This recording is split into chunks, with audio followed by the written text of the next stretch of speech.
Hey guys, Kavi here.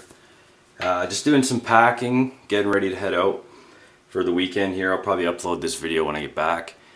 Planning on doing some photography this weekend. I'm going to be going to an area that I'm familiar with, but taking some hikes that I haven't been on or around in years, or some of them haven't even been there at all. So not really sure what to pack, and kind of going through the motions of packing my camera bag. And just on a side note, this week we've had winter storms like crazy. Even though it's spring, we've had a lot of snow. Roads have been shut down, both in the highways or both in the cities and on the highways. And so anyways, I'm kind of going through the motions on what to pack. I'm trying to go on a lighter side of things. I do have a Lone Pro backpack that I might take instead. Might just take it with as well, but this is what I'm hoping to bring with me. So I have it packed out with what I'm going to take, most likely. A couple things might change. I'm going to take some extra gear, and then tomorrow morning before we head out, I may swap a few things off this bag, or even switch the bag out altogether.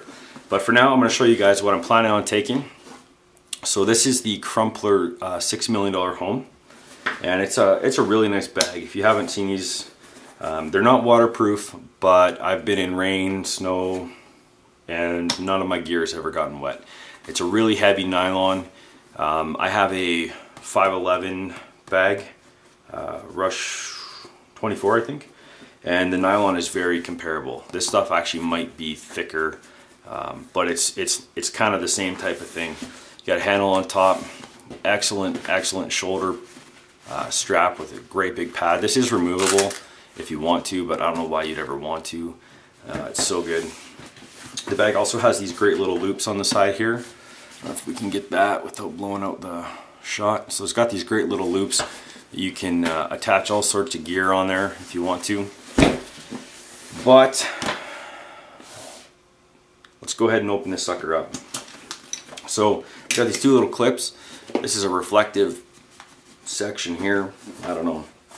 And then the Velcro. I got some mesh pocket up here. I got some memory cards and a cleaning cloth in there. And then there's also these little folders that get tucked in here. And this is, you can put that in front so that when you open this flap up top, you don't get that Velcro noise. If you're out trying to take pictures of birds or something like that, you don't want to be scaring them off every time you open your bag. So that reminds me, and I'm going to put those silencers across right now so you don't have that noise. Inside the bag opens up real nice. It's got this lime green foam padding inside, which is great. If you're trying to find your stuff and it's dark or something like that, it's super bright. It's got a little front pocket here that opens up. Got a cleaning cloth in there. Usually throw some spare batteries in here too. Got some allergy pills.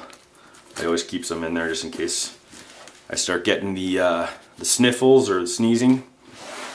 My camera is a Canon 7D, and I'll show you guys here. There it is.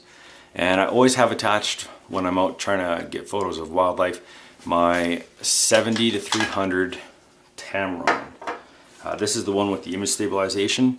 It's a very good camera lens combo here. The burst rate that you get from the 70 is awesome. The image stabilization off this lens is better than any I've ever used. And that's even comparing it to Canon's top line. If you haven't seen this lens in use as far as the VR, definitely go on YouTube there and check it out. It's so good. And the reach on a crop body with a 300mm lens is excellent. So really cool. And I know I've got a UV filter on there. Probably gonna see people complain on that. And then of course too, got the Black Rapid attachment there. What else we got here? My second lens, and I'm only going to take the two. I'm not going to take a mid-range lens because I'm not going to be taking pictures of any people. It's either going to be wildlife, where I'll use the telephoto, and then landscape, which I would use the wide angle. So this is the Tokina. This is the 11 to 16 2.8 lens. This is the old version. I know that there's a newer version out there. I had hoped that it would come out at the time that they said they were going to release it, but it didn't. I got too impatient and I picked this lens up anyways. Love it. Version 1, super great lens. Very, very, very sharp. And at a 2.8, the awesome thing with this is like Christmas time around the tree, low light, stuff like that. I'll probably do a full review on these items here later. In the front part here, there's a little, this is all modular, so this is just the way I have it set up. I've got some filters. I've got a 77mm polarizer for the wide angle if I choose to use it, and then I've got some ND filters. These are just cheap eBay ND filters here, and you'll see this one kind of has a bit of a cast, a purple cast to it, so it's not quite a true ND filter, but it's a split with a purple cast. It does make the skies look really nice, and then this is just a 4-stop there. And I picked these up for like $6, and they're awesome if you don't want to spend hundreds of bucks. And if you're just a little bit of a hobby photographer like myself, they work really well for learning on. If I choose to go pro or something like that, I'll probably spend the money on the better filters and get a better image quality for sure. Black Rapid strap. If you haven't seen these, it's just like a shoulder sling. You attach your camera to this end here. It's got a locking carabiner.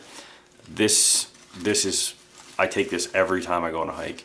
Shoulder bag on one shoulder, this on the other, balances out the weight really nicely.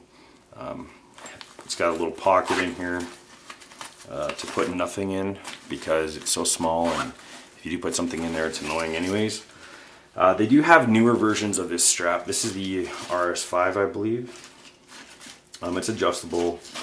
Such a great product. I strongly recommend every photographer out there pick one of these up. You will not regret it. If you don't like your Black Rapid strap, let me know. I'd be happy to take it off your hands and give it to someone who loves it. What else we got in here? Cliff bar. Anytime I'm going on a hike, I take something like this with me. I've got the attachment for the filters here. This has just got a metal ring that came with it. Just threads in. What else? We got a spare battery, fully charged up, in case something crazy happens. And that's it. Oh, and you can see it right there. This is where I keep my knife. This is the Izula 2. You're probably familiar with this. I have not used this knife like at all. I always carry it. I've yet to be in a situation where I need it. I almost always carry a folder pocket side, so I don't always need to rely on this fixed blade, but I probably should a little bit more. So super great knife. You can see razor sharp. Love the handle. Just a great knife. And I usually put it in this little slot. I don't know if this is designed to be a pocket or if it's designed to be the separation between the padding and the outer shell or what. But when the bag's closed, and the strap here is where that little opening is, and I can easily fit my Izula in there. You know, it's very inconspicuous. People don't even see it, so you can carry that around. I haven't decided if this is the knife I'm gonna take. I keep kind of going back and forth. I've also got the SE4, and this has also barely been used. A little bit more, I guess, but still, like, looks brand new. I mean, the handle's a little bit mucked up, I guess, but it's still like a brand new knife. Barely use it. I take it with me in case I need it. This is the one I have, and this one also fits in here really nicely. You know, with the strap and everything, you barely see it, but it fits in there really well. The other option I have when I am carrying these, and I might do it because I'm going to be in a very sort of remote location. There's a trail there, but You know, it's probably not gonna shock anybody to see a guy carrying a knife. And you can attach it to the side of the bag here. You got these loops, so I can easily just put a tech lock on there. I could use the molly clips, but I find that the tech lock just works better. I can take it off and on a lot easier, and also it's less likely to accidentally open since it's not real molly. If it was real molly, I'd probably use the tech locks because they're a lot more secure in that type of situation. What else am I taking? Clean canteen. I will probably put this in the back compartment here, where I didn't really have much. I usually throw my water bottle in there if I need it, or I can also just use a carabiner and clip that to the outside. And lastly,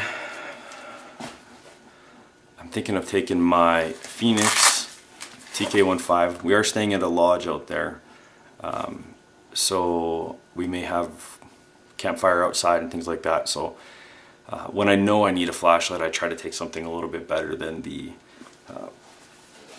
ProTac 2AA, or sorry, not ProTac. Yeah, it is. Yeah, ProTac 2AA. I couldn't even remember for a second there. The Streamlight that you saw in that last video. This just has a lot more output. It's also a better weather seal. It's more durable. And when I do take this, I'll also be taking a spare. This one I have a Sony 18650 battery in here.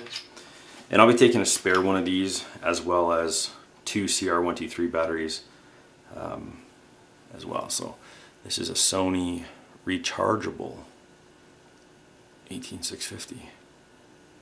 These are a little bit more money, but just kind of all the things you read about online with people's batteries exploding and crazy things like that. I just played it safe, spent an extra couple bucks, got the Sony ones. So no big deal.